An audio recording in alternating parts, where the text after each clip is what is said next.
بما إن النهارده العيد كل سنة وأنتم طيبين وعيد سعيد علينا جميعًا إن شاء الله، طبعًا الخروج ودخول السينما من طقوس العيد، بس في حالة إنك قررت تقعد في البيت هروبًا من الزحمة ولسه ما قررتش هتتفرج على إيه، ففي فيديو النهارده هارشح لك 6 أفلام تتفرج عليهم في البيت وأنت قاعد على الكنبة وجنبك طبق اللب والسوداني، وعشان نسهل عليك عملية الاختيار عملنا لك 3 تصنيفات لل6 أفلام اللي هنقول عليهم، وأنت اختار على حسب مزاجك. التصنيف الأول معانا هيكون أفلام للعيلة أو أفلام عائلية، والتصنيف التاني هيكون أفلام أنيميشن وتنفع للعيلة برضه، والتصنيف التالت والأخير هيكون أفلام التجربة السينمائية المبهرة، وطبعًا ده تصنيف من اختراعي بس لمّا أقول لك على الأفلام دي هتفهم أنا قصدي إيه، وطبعًا مش هنتكلم في أي تفاصيل في حرق لأحداث أي فيلم، كفاية كلام كده وخلونا نبدأ على طول. الفيلم الأول معانا هو فيلم كودا، والفيلم ده اتعرض سنة 2021. الفيلم بيتكلم عن روبي، بنت في ثانوي وبتكتشف نفسها وإن هي موهوبة في الغنا ونفسها تدرس الغنا في جامعة بعيدة عن المكان اللي هي عايشة فيه مع عيلتها، بس المشكلة هنا إن هي الفرد الوحيد في عيلتها اللي بيسمع، وباقي أفراد عيلتها كلهم صم، وتقدر تقول كده إن هي طريقتهم الوحيدة للتواصل مع العالم. وبنشوف روبي في مرحلة اتخاذ القرار، هل هتختار عيلتها على حساب مستقبلها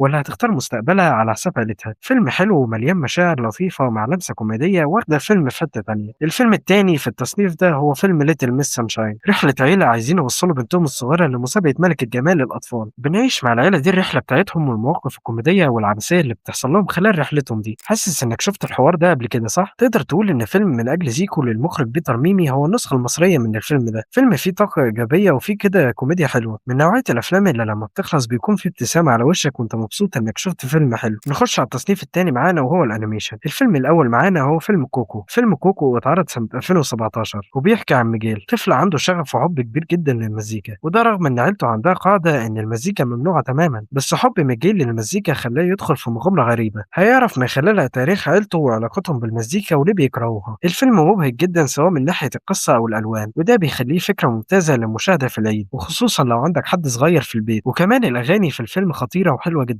وغالبًا هتعلق في دماغك بعد ما تخلص الفيلم. الفيلم التاني في أفلام الأنيميشن هو فيلم فانتاستيك مستر فوكس. الفيلم بيتكلم عن مستر فوكس، ثعلب ذكي بيقرر إنه يسيب حياة السرقة والشقاوة ويتجوز ويستقر ويعيش مع عيلته الصغيرة حياة هادية محترمة ما فيهاش أي متاعب، ولكن عشان زي ما بنقول ديل الكلب عمره ما يتعدل، فوكس بيقع في مشكلة بسبب حبه لحياته القديمة، وبنعيش مع فوكس وعيلته إزاي هيقدر يطلع من الورطة اللي وقع نفسه فيها. تقدر تقول إن في حاجات كتير مشتركة بين الفيلم ده وفيلم كوكو من ناحية القصة، بس اللي بيميز الفيلم ده بالنسبة لي إنه معمول بتقنية الستوب موشن. ولو ما تعرفش إيه هي تقنية الستوب موشن فدي تقنية قديمة جدا في التحريك، قايمة على إن الشخصيات بتبقى عرايس صغيرة وبيتم تحريكها بشكل يدوي، تحريك بسيط قوي ومع كل حركة بيتلقط صورة، وبعدين الصور دي لما تتعرض ورا بعض بسرعة معينة من 12 ل 24 صورة في الثانية الواحدة مثلا بتبان كأنها فيديو زي كرتون شان شيب كده. وده شرح مخل طبعا بس أتمنى تكون الفكرة وصلت. المهم يعني إن ده بيخلي الفيلم مميز وليه طابع مختلف عن باقي أفلام الأنيميشن العادية. ودلوقتي نخش على التصنيف الأخير في حلقة النهاردة، وبصراحة ده التصنيف المفضل بالنسبة لي. الأفلام دي بقى يعني تضلم الدنيا وتشغل الشاشة وتجيب التسالي بتاعتك وتقعد قاعدة مريحة وتمتع عينك بالتجربة المرئية للأفلام دي. وطبعا التجربة المرئية مش كل حاجة في الفيلم، بس يعني تقدر تقول إن دي من أهم نقاط القوة في الأفلام دي. الفيلم الأول معانا في التصنيف ده هو فيلم انترستيلر. على افتراض إنك ما شفتش الفيلم ده أو ما تعرفش عنه حاجة ودي أكيد جريمة، خلينا نقول القصة سريعا. الفيلم بتدور أحداثه في المستقبل القريب في فترة احتضار كوكب الأرض. كوبر مهندس وطيار سابق بتجيله فرصة إنه ينضم لمجموعة في رحلة فضائية للبحث عن كوكب تاني صالح للحياة عشان يتم إنقاذ البشر قبل ما كوكب الأرض ينهار تماما. وطبعا الموضوع مش بالسهولة دي، وبنشوف على مدار الفيلم كوبر هيعمل إيه وهينجح في إنقاذ الكوكب ولا لأ. وطبعا برضه مش محتاج أتكلم عن قد إيه الفيلم ده خرافي من ناحية القصة أو الإخراج أو التمثيل أو الموسيقى التصويرية أو المؤثرات البصرية، وليفل من المتعة والمشاعر من أجمل ما يكون. وتقريبا ده أطول فيلم معانا في قائمة النهاردة، بس يمكن يكون ده أكتر فيلم مش هتحس إنه طويل من كتر ما هو ممتع. مش عارف ليه الفيلم ده مرتبط بالعيد بالنسبة لي، بس بحس إن ده أكتر فيلم مناسب للمشاهدة في سهرة أو اليوم العيد بعد ما تكون نمت طول النهار وصاحي طول الليل والدنيا هدوء على الآخر. بالنسبة لي ده الوقت المثالي للفيلم ده. أعتقد كفاية كلام عن انترستيلر وخلونا نروح للفيلم الأخير معانا في حلقة النهاردة وهو فيلم F1، الفيلم التجاري الأنجح في 2025. الفيلم بيتكلم عن سوني متسابق فورمولا 1 متقاعد بيجيله عرض من صاحب قديم عشان يرجع للسباقات من تاني، وده بسبب إن فريق صاحبه محتاج سواق جديد عشان ينقذ النادي بتاعه. فيلم حماسي بيخليك بعد ما تشوفه عايز تنزل تاخد بعربية أبوك أبوك وتطلع تشد بيها على الدائري. الفيلم ده رغم إن القصة بتاعته اتعملت في أفلام كتيرة قبل كده بأشكال مختلفة، ولكن الفيلم ده أنا باشوف إن هو مميز جدًا، لإنه متنفّذ بأفضل شكل ممكن، سواء من ناحية اختيار عالم الفورمولا 1 كقالب للقصة، أو الإخراج المميز، أو الممثلين وأدائهم التمثيلي الممتاز، وده بيخلّيه مناسب جدًا لو مش عايز فيلم ممكن يكون محتاج تركيز وأنت بتتفرج عليه زي Interstellar. وفي النهاية أتمنى أكون ما طوّلتش عليك، وتكون الترشيحات دي ادّتك أفكار تساعدك إنك تقضي يوم لطيف، ودي أهم حاجة. وطبعًا لو أنت من النوع اللي بيحب يتفرج على العيال كبرت ومدرسة المشاغبين، فكك من الكلام اللي أنا قُلته ده كلّه، المهم إنك تحاول تستمتع بيومك على قد ما تقدر بالطريقة اللي تريحك، سواء إنك تتفرج على حاجة أو تخرج أو تقضي وقت أكتر مع عيلتك. وبس كده، نتمنى لكم عيد سعيد وسهرة لذيذة، وكل سنة وأنتم طيبين.